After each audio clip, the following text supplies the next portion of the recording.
The reality for most B2B SaaS companies is that Google Ads is more expensive than ever. You're generating less pipeline, it's costing you more, and execs want you to get more out of it for less. Feels like an impossible situation. Then add to that, you're trying to keep up with competitors who are visible everywhere and seem to have endless cash to throw at it. But Google Ads is still a highly scalable platform and highly efficient when you get the core foundations right. After auditing 20 plus accounts over the last few months, I can tell you that most B2Bs are making expensive mistakes that waste already limited budgets and make it harder to compete. I know this because we also made some of those mistakes with our own ad account back in 2024, and we're able to decrease platform cost per acquisition by 84%, allowing us to hit our pipeline targets in 2025 while actually spending 28% less than the previous year. You don't need me to tell you that that's a nice story to go and present to the CEO and the CFO. So what's the problem?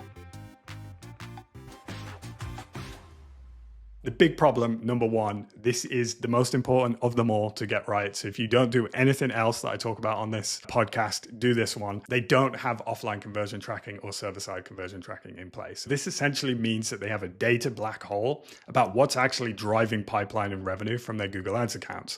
And what this does is it leads to most companies aggressively spending on campaigns that drive form submissions.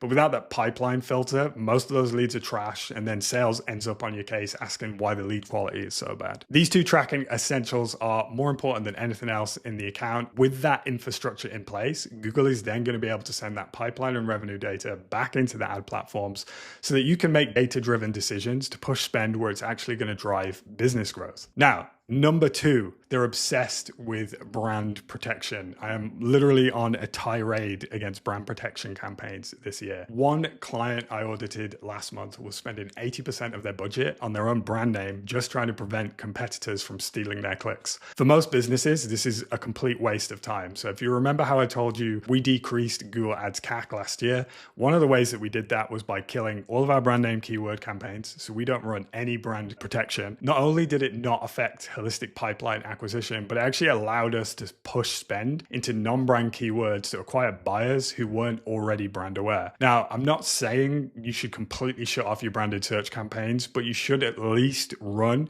a short, what we call go dark test, where you pause them for a 2 to 4 week period and just measure incremental increase or decrease on holistic pipeline acquisition. I would say for most B2Bs, you'll notice you don't lose any pipeline because those branded searches end up going to organic instead, because the prospect searched your name because they're interested in you and not actually interested in the competitor, despite how clever or witty their copy might be. Now, problem number three, they're obsessed with targeting competitors. Again, another obsession that needs to die in 2026. I will add a caveat here. So this strategy can work for some businesses, I would say, especially when a category is younger and less mature. It can work pretty well when people don't really have a preferred brand in mind. But I would say for most B2Bs, it's actually one of the highest cost per pipeline, highest cost per customer of any campaign. And again, as an example, I audited an account this month who was spending literally 50% of their total search budget on competitor campaigns, but it actually had a 10 times higher cost per demo than the non-brand campaign that was only getting 10% of the budget. Without making any structural changes to the account, we can easily quadruple ROAS from their Google Ads account process just by moving budget from that competitor campaign into that high intent non-brand keyword campaign. This process is then made 10 times easier when you have that offline conversion tracking setup I was talking about earlier in place, because you can see if your competitor campaigns are actually converting to pipeline,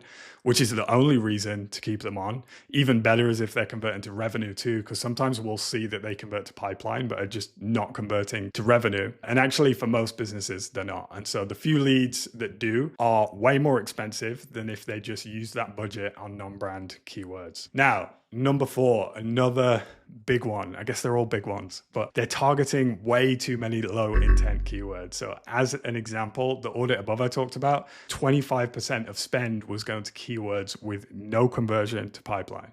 There are only 10 keywords from 100 plus that were generating revenue, and most of them had less than 10% search impression share. So that means that less than 10% of the available searches they were actually visible for, and there was 90% searches that they could be visible for if only they had a little bit more budget. The account was also only putting 10% of their total budget into those non-brand keywords, which had the best conversion to demos.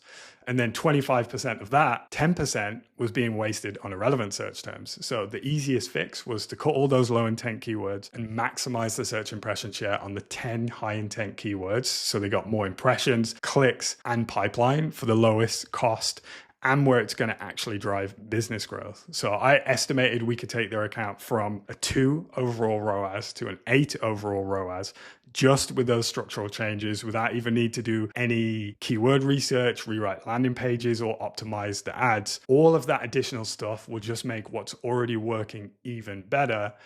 But by just focusing on those structural changes, it's super high return for low effort. Now, finally, number 5, most B2Bs need to kill broad match and phrase match targeting. These can work if you have 30 plus SQLs a month or 30 plus close won customers from Google Ads a month, because it just gives the algorithm a bit more data to work with and serve your ads to relevant prospects. But even then, it fails for a lot of B2Bs because the buying committee is too complex for Google's algorithm to really know what's working. It's great for impulse B2C purchases, not so good for 3+ person buying committees with 90-day plus buying cycles. We actually just retested phrase match on our own account last month and saw a 4x increase in cost per SQL, even though lead volume increased. So on the surface, it looked like it was doing its job, but actually when it came to quality, not so much. So bottom line is Google Ads is still really bad at understanding B2B buying intent. And so it's much better to hyper-focus on keywords with proven intent and use exact match targeting to ensure your ads show to relevant users. So you're making all those mistakes. What's the good news? Well, the good news is that I can guarantee your competitors are making all those same mistakes too, because 80% of the accounts I audit are also making them. That means if you implement the fixes we've talked about, you have a much better shot at competing with them for high value prospects, since all of your efforts are centralized around finding them when theirs is scattered. That's it for me this week. As always, make sure to like and subscribe, or even leave a comment just to keep Kim happy. And hit the link in the description if you want us to take a look inside your Google Ads account to see if we can drive down acquisition cost and help you outcompete your competitors. Catch you in the next one.